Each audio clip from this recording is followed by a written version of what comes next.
भारतीय राज्य जम्मू और कश्मीर के जम्मू में स्थित प्रसिद्ध हिंदू तीर्थ स्थल वैष्णो देवी का मंदिर है। नवरात्रि पर्व के दौरान भारी संख्या में यहां तीर्थयात्री आते हैं। वैष्णो देवी मंदिर के ऊपर भैरव बाबा का एक प्रसिद्ध मंदिर है। सर्दियों के दौरान यहां बर्फबारी होती है। ग्रीष्मकाल के दौरान तापमान पर्यटकों के लिए उपयुक्त होता है। आओ जानते हैं इस मंदिर के 10 रहस्य। लगभग 5200 फीट की ऊंचाई पर त्रिकुटा पहाड़ी पर स्थित यह भारत में तिरुमला वेंकटेश्वर मंदिर के बाद दूसरा सर्वाधिक देखा जाने वाला धार्मिक तीर्थ स्थल है।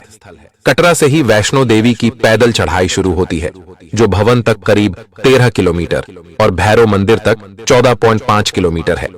त्रिकुटा की पहाड़ियों पर स्थित एक गुफा में माता वैष्णो देवी की स्वयंभू 3 मूर्तियां हैं।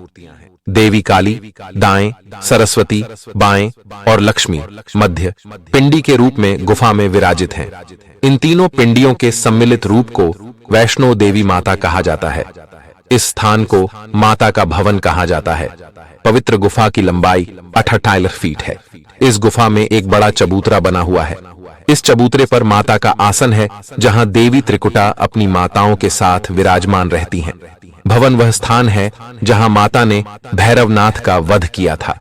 प्राचीन गुफा के समक्ष भैरव का शरीर मौजूद है और उसका सिर उड़कर 3 किलोमीटर दूर भैरव घाटी में चला गया और शरीर यहां रह गया। जिस स्थान पर सिर गिरा, आज उस स्थान को भैरवनाथ के मंदिर के नाम से जाना जाता है। एक बार त्रिकुटा की पहाड़ी पर एक सुंदर कन्या को देखकर भैरवनाथ उससे पकड़ने के लिए दौड़े। तब वह कन्या वायु रूप में बदलकर त्रिकुटा पर्वत की ओर उड़ चली। भैरवनाथ भी उनके पीछे भागे। माना जाता है कि तभी मां की रक्षा के लिए वहां पवन पुत्र हनुमान पहुंच गए। हनुमान जी को प्यास लगने पर माता ने उनके आग्रह पर धनुष से पहाड़ पर बाण चलाकर एक जलधारा निकाली और उस जल में अपने केश धोए। फिर वहीं एक गुफा में प्रवेश कर माता ने 9 माह तक तपस्या की। हनुमान जी ने पहरा दिया। उस दौरान एक साधु ने भैरवनाथ से कहा कि तू जिसे एक कन्या समझ रहा है, वह आदिशक्ति जगदम्बा है, इसलिए उस महाशक्ति का पीछा छोड़ दे। भैरवनाथ ने साधु की बात नहीं मानी। तब माता गुफा की दूसरी ओर से मार्ग बनाकर बाहर निकल गईं।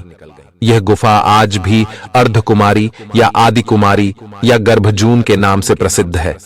अर्धकुमारी के पहले माता की चरण पादुका भी है।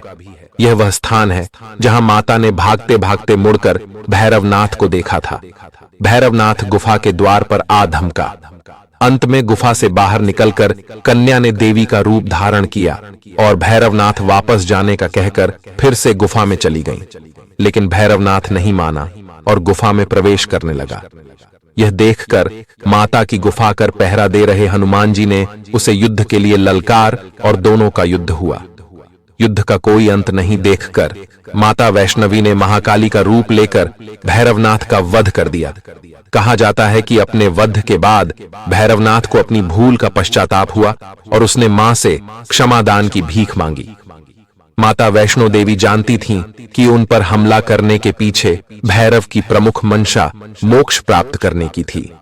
तब उन्होंने न केवल भैरव को पुनर्जन्म के चक्र से मुक्ति प्रदान की, बल्कि उसे वरदान देते हुए कहा कि मेरे दर्शन तब तक पूरे नहीं माने जाएंगे जब तक कोई भक्त मेरे बाद तुम्हारे दर्शन नहीं करेगा। मंदिर की कथा। उपरोक्त कथा को वैष्णो देवी के भक्त श्रीधर से जोड़कर भी देखा जाता है। 700 वर्ष से भी अधिक समय पहले कटरा से कुछ दूरी पर स्थित हंसाली गांव में मां वैष्णवी के परम भक्त श्रीधर रहते थे। वे निसंतान और गरीब थे। एक बार उन्होंने माता का भंडारा रखा। भंडारे के एक दिन पहले श्रीधर एक पल के लिए भी सो नहीं पा रहे थे, यह सोचकर कि वह मेहमानों को भोजन कैसे करा सकेंगे। श्रीधर ने अपनी आंखें खोली और सोचा कि इन सभी को भोजन कैसे कराएंगे। तब उसने एक छोटी लड़की को झोपड़ी से बाहर आते हुए देखा, जिसका नाम वैष्णवी था। वह भगवान की कृपा से आई थी। वह सभी को स्वादिष्ट भोजन परोस रही थी। भंडारा बहुत अच्छी तरह से संपन्न हो गया था। भंडारे के बाद श्रीधर उस छोटी लड़ी वैष्णवी के बारे में जानने के लिए उत्सुक थे, पर वैष्णवी गायब हो गई और उसके बाद किसी को नहीं दिखी। बहुत दिनों के बाद श्रीधर को उस छोटी लड़की का सपना आया। उसमें स्पष्ट हुआ कि वह मां वैष्णो देवी थी। माता रानी के रूप में आई लड़की ने उसे गुफा के बारे बताया और 4 बेटों के वरदान के साथ उसे आशीर्वाद दिया।